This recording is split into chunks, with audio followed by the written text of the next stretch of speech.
Magluluto ako ng pancit canton. Wala akong bawang.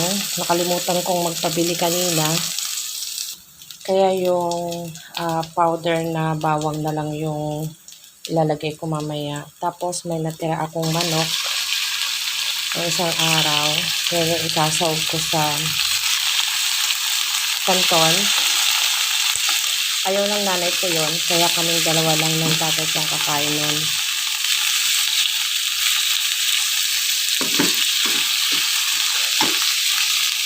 Luto na yung manok. Nalagay ko na yung gulay.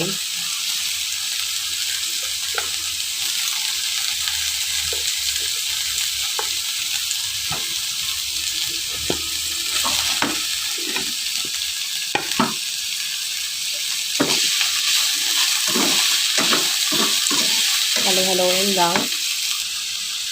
Ilalagay ko na din yung repolyo. Yan lang yung magiging gulay ko sa pancit canton.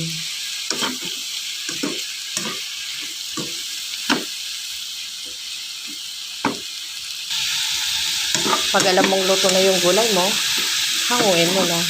Ganito ako magluto ng pancit. Sa tubig, naglagay ako ng oyster sauce,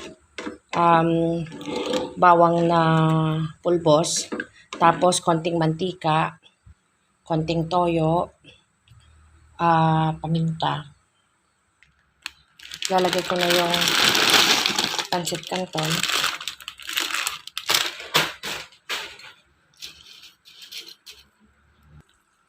Gusto ko yung medyo masabaw-sabaw na canton. Lalagay ko na yung gulay niya. Ayan, luto na. Mas bet ko kasi yung may sabaw-sabaw eh. Oh. May sabaw na pancit canton. Mas gusto ko kasi itong may sabaw ng konti.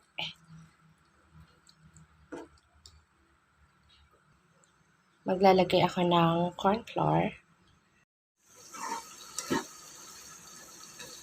Ayan. Malapot na yung sabaw niya.